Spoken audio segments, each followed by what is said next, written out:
Ação e Reação, de André Luiz, capítulo 8. Preparativos para o retorno. O estudo na mansão era fascinante, mas reclamava tempo.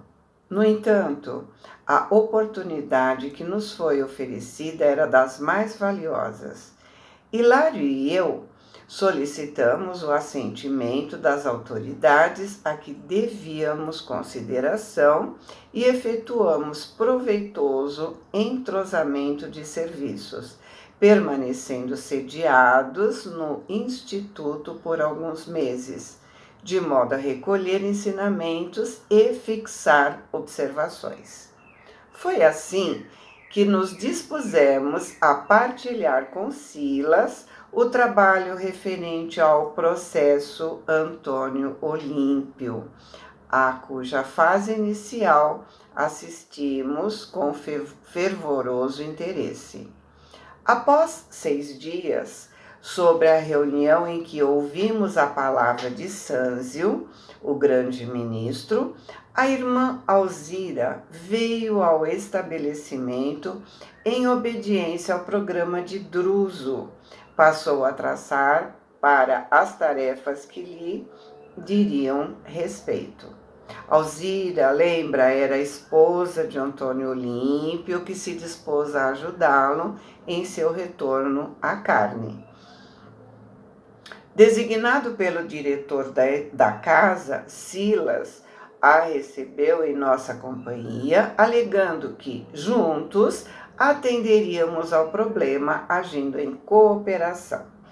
A nobre criatura, depois das saudações habituais, esclareceu que, amparada por amigos de certa colônia socorrista, fazia o possível para ajudar ao filho que deixou na terra, e nos informou que Luiz, cujo espírito se afinava com os antigos sentimentos paternos, apegando-se aos lucros materiais exagerados, sofria tremenda obsessão no próprio lar. Sob teimosa vigilância dos tios desencarnados que acalentavam, incentivavam, sua mesquinhez. Detinha larga fortuna, sem aplicá-la em coisa alguma. Se enamorou do ouro com extrema volúpia. Submetia a esposa e os 2 filhinhos às mais duras necessidades, receoso de perder os haveres que tudo fazia por defender e multiplicar.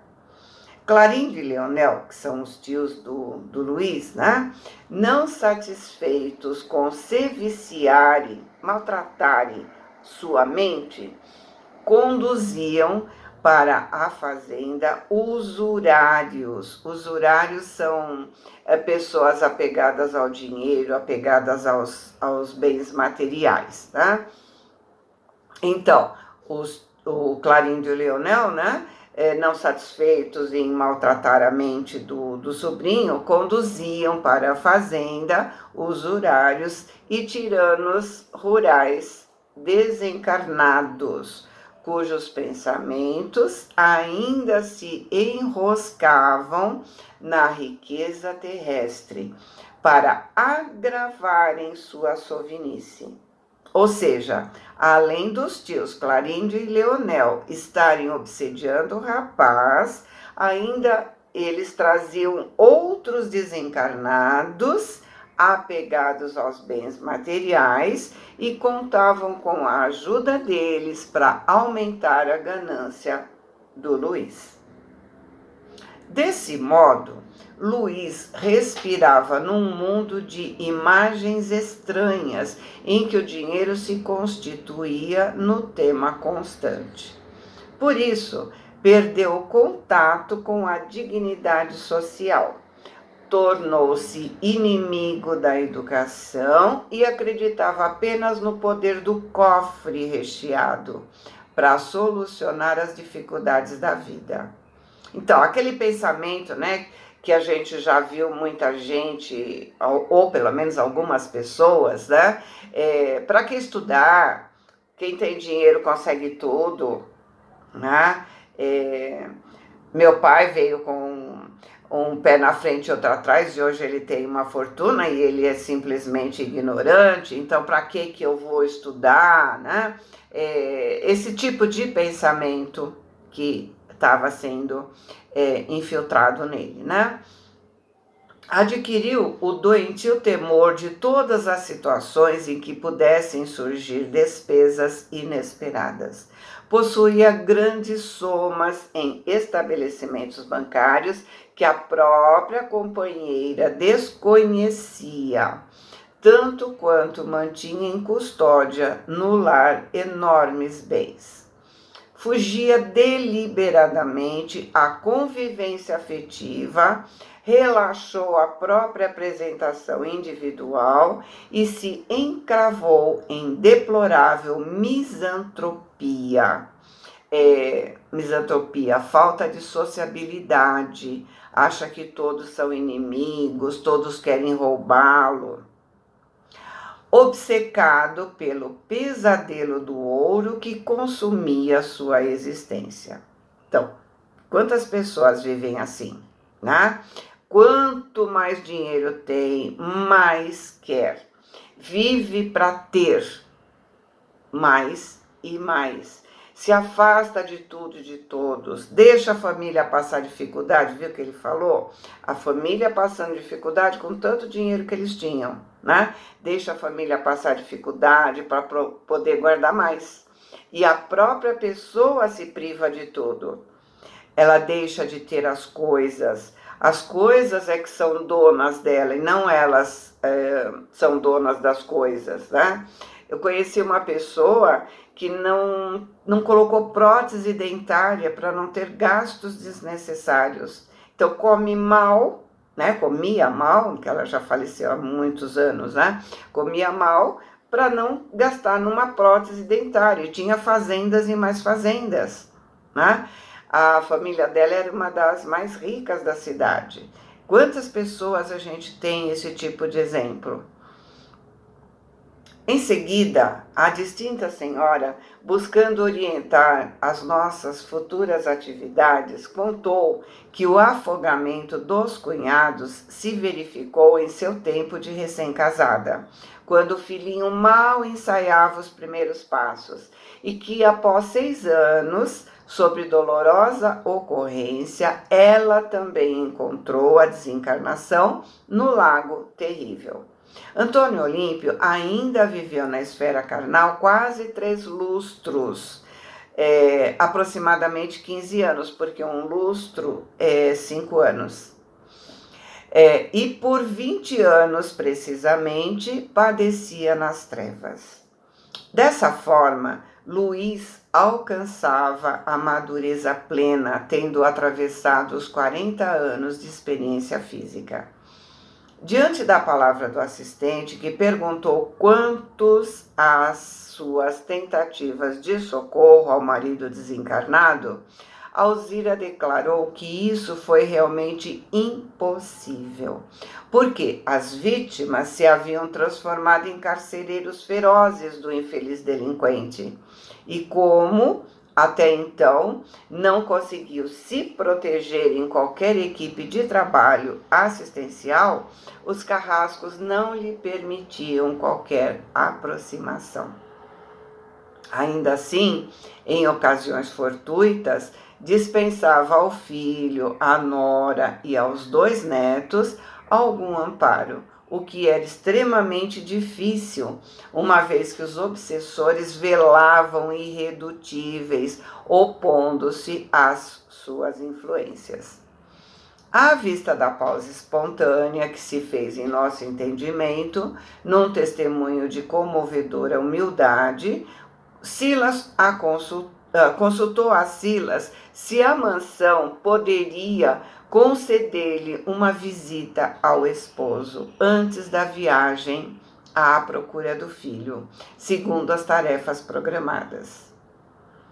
O assistente consentiu, com o maior carinho, e nós 3 a levamos até o compartimento onde Antônio Olímpio repousava. Aproximando-se do leito, e ao vê-lo ainda prostrado e inconsciente, notei o semblante da nobre senhora acusava visível alteração. As lágrimas borbulhavam incontroláveis nos olhos, agora conturbados por imensa dor. Afagou sua cabeça, em que os traços fisionômicos, a meu ver, se reajustavam pouco a pouco, e o chamou pelo nome várias vezes. O enfermo abriu os olhos, pousando sobre nós sem qualquer expressão de lucidez, pronunciando monossílabos desconexos. Registrando sua ruína mental, a notável mulher pediu a Silas permissão para orar em nossa companhia, junto do esposo, o que lhe foi concedido prazerosamente. Diante da nossa surpresa, Alzira se ajoelhou à cabeceira, aconchegou a cabeça dele no seu colo, como uma abnegada mãe procurando conservar entre os braços um filhinho doente, e, levantando os olhos lacrimosos para o alto, humilde,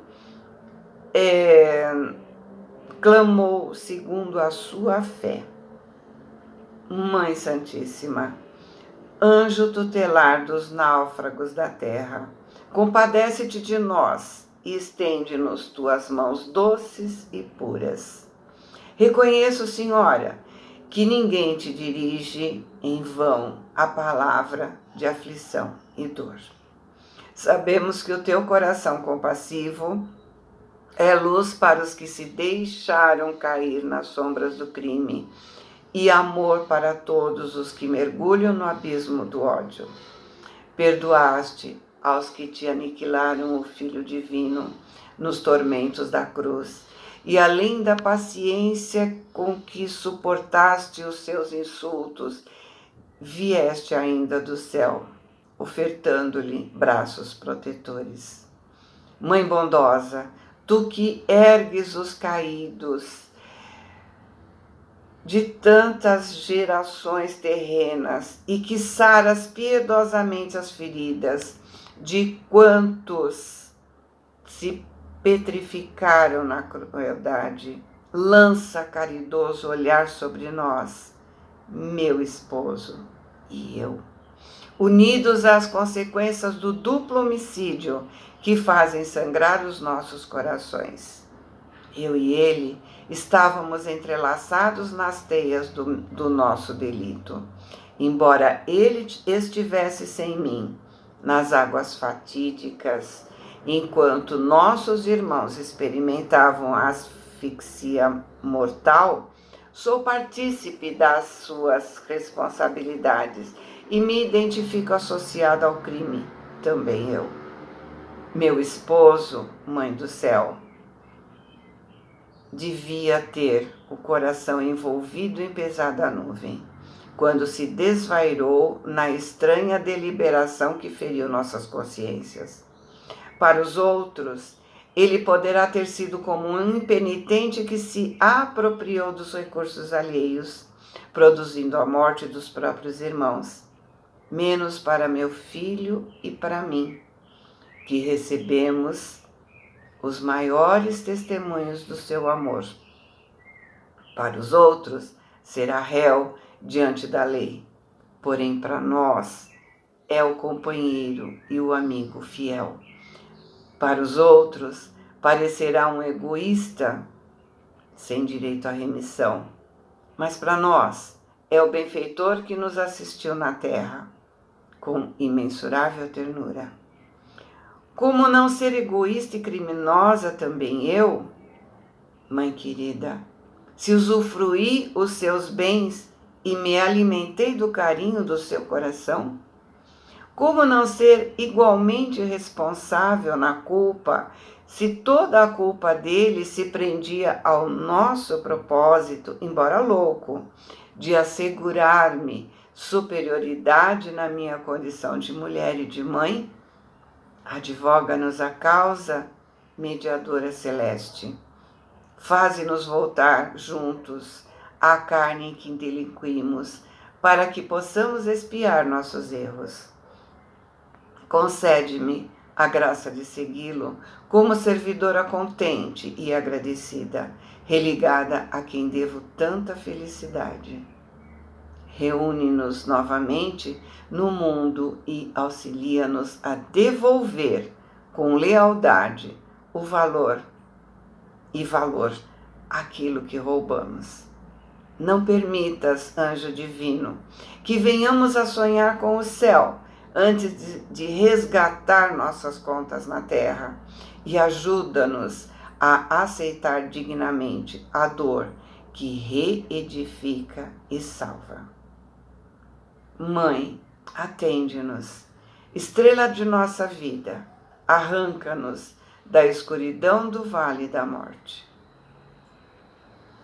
Diante de nós, o inesperado nos forçava ao êxtase. Enquanto falava em lágrimas, Alzira se coroou de safirino esplendor. A doce claridade a se irradiar do seu coração inundou todo o aposento. E assim que a sua voz emudeceu, embargada e ofegante, excelso jorro de prateada luz desceu do alto, atingindo a todos nós e comunicando-se especialmente ao enfermo, que emitiu longo gemido de dor, humanizada e consciente. A prece de Alzira conseguiu um êxito que as operações magnéticas de Druso não haviam conseguido alcançar. Antônio Olímpio descerrou desmesuradamente as pálpebras e mostrou no olhar a lucidez dos que despertam de longo e torturado sono. Agitou-se, sentindo na face as lágrimas da esposa que o beijava, enternecida, e gritou, tomado de selvagem contentamento: Alzira, Alzira! Ela o aconchegou de encontro ao peito com mais ternura, como quem quisesse pacificar o seu espírito atormentado. Porém, a um sinal de Silas, 2 enfermeiros se aproximaram, restituindo-o ao sono. Tentei dizer algo à sublime mulher, cuja oração nos ergueu a tão culminante emotividade, mas não consegui. Somente aqueles que viajaram por muitos e muitos anos, sob a névoa da saudade e da angústia, poderão entender a comoção que naquela hora nos dominou, irresistível. Procurei observar o semblante de Hilário, mas meu companheiro mergulhou a cabeça nas mãos e, olhando o valoroso assistente, notei que Silas buscava enxugar as lágrimas dos olhos. Consolei-me. Os grandes corações daquela casa de amor também choravam, tanto quanto eu, mísero pecador, em luta por sanar minhas deficiências e contemplando Alzira, que agora estava em pé, acariciando os cabelos do infeliz. Tive a ideia de que um anjo do céu visitava um penitente do inferno. Foi Silas quem nos arrancou do silêncio, oferecendo o braço à abnegada irmã para a saída e explicando o prestimoso. A oração trouxe-lhe imenso bem, mas não lhe convém o despertamento a não ser gradativamente. O sono natural e reparador ainda é uma necessidade em sua restauração positiva. Alzira se afastou como que mais tranquila, apesar da flagelação moral do reencontro. Ainda desfrutamos minutos de valiosa conversa nos diversos setores de trabalho do grande instituto, até que, no momento por nós combinado, nos ausentamos os 4, devorando o caminho que para a nossa companheira representava uma senda de retorno ao lar antigo. Na paisagem terrestre, a madrugada se enchia de névoa rala e fina. De volta aos velhos lugares que haviam assinalado sua dolorosa experiência, Alzira não disfarçava a emoção de que se via objeto. Levemente amparada pelo braço de Silas, designava aqui e ali este ou aquele trecho dos caminhos e pastagens que lhe evocavam mais expressivas recordações. De repente, em estreita planície, se revelou para nós o casario em que se desenvolveu o drama funesto. Em verdade, o luar revelava sólida construção em franca decadência. Extensos pátios laterais exibiam grandes jardins arruinados pelo pisoteio constante dos bovinos de grande porte. Porteiras desconjuntadas, tapumes destruídos e as varandas imundas falavam sem palavras do desleixo dos moradores. E entidades estranhas, encobertos em largos véus de sombra, transitavam absortas nos grandes terreiros, como se ignorassem a presença umas das outras. Com o visível receio de se fazer ouvida, a esposa de Olímpio nos notificou em surdina. São onzenários. Onzenários são agiotas, né? São onzenários desencarnados, trazidos secretamente até aqui por Leonel e Clarindo, de modo a fortalecerem a usura no espírito do meu filho. Não nos enxergam? Perguntou Hilário, compreensivelmente intrigado. E Silas confirmou: não. Com certeza identificam nossa chegada. Entretanto, pelo que deduzo, encontram-se demasiadamente presos nas ideias em que se mancomunam. Não se preocupam com a nossa presença, desde que não penetremos sua faixa mental, compartilhando os seus interesses. E eu comentei: isso quer dizer que se lhe falássemos algo acerca da fortuna terrena, excitando neles o gosto da posse humana, indiscutivelmente nos dispensariam a melhor atenção. Exatamente. E por que não o fazer? Perguntou meu companheiro curioso. E o amigo respondeu: não nos seria lícito desperdiçar tempo, mesmo porque o trabalho que nos compete espera por nós a reduzidos passos e ignoramos até agora como as nossas tarefas se desdobrarão. Ou seja, eles chegaram no local onde Alzira e Antônio Olímpio retornarão para verificar a situação que eles vão encontrar. E como eles ainda não sabem o que virá pela frente, né? Então André nos diz: com efeito, entramos e o movimento no interior doméstico era de pasmar. Desencarnados de horripilante aspecto iam e vinham através dos corredores extensos, conversando aloucados como se estivessem falando para dentro de si mesmos. Tentei registrar algo do que me era dado ouvir, e o ouro constituía assunto fundamental de todos os monólogos a se entrechocarem sem nexo.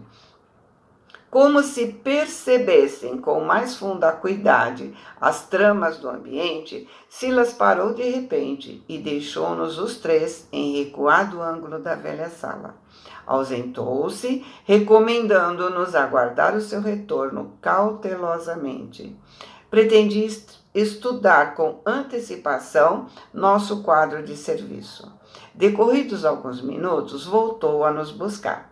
Conduziu a irmã Alzira para o aposento em que Adélia, a dona da casa, repousava junto dos filhinhos, explicando que não era conveniente que Alzira se encontrasse logo com os irmãos transformados em carrascos.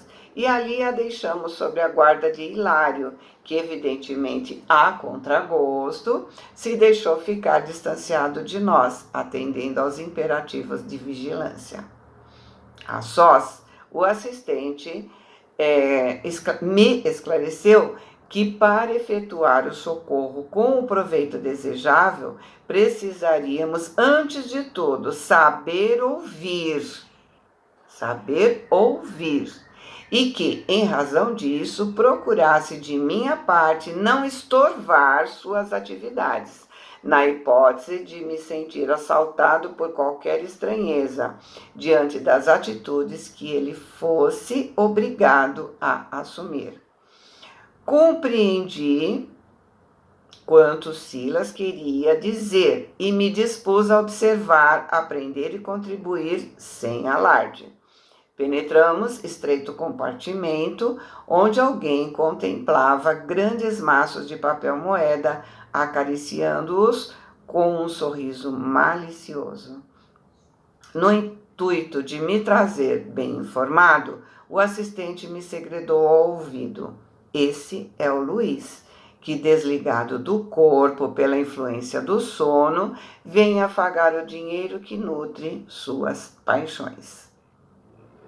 Tínhamos pela frente um homem maduro, mas de fisionomia ainda moça, relaxado nas maneiras, cujos olhos parados sobre as células destacavam sua esquisita expressão de cobiça vitoriosa.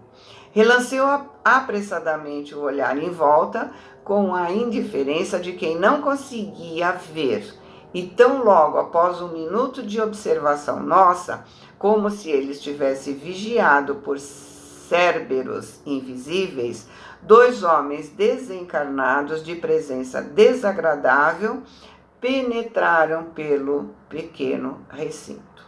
Então vamos lembrar que na mitologia grega, Cérbero era um cachorro monstruoso, normalmente de 3 cabeças, às vezes tinha mais, mas um cachorro assim de 3 cabeças que guardava a entrada do mundo inferior, o reino subterrâneo dos mortos, deixando as almas entrarem, mas jamais saírem, e despedaçando os mortais que por lá se aventurassem. Voltando ao texto, né? Ele nos dizia que os 2 homens desencarnados de presença desagradável penetravam no pequeno recinto e, dirigindo-se desabridamente para nós, um deles perguntou: quem são? Quem são vocês? Somos amigos, replicou Silas maquinalmente. E ele disse: bem, nessa casa ingressam somente aqueles que saibam valorizar o dinheiro. E eu vou parar porque vai cortar o filminho que nem aconteceu no capítulo anterior, tá bom?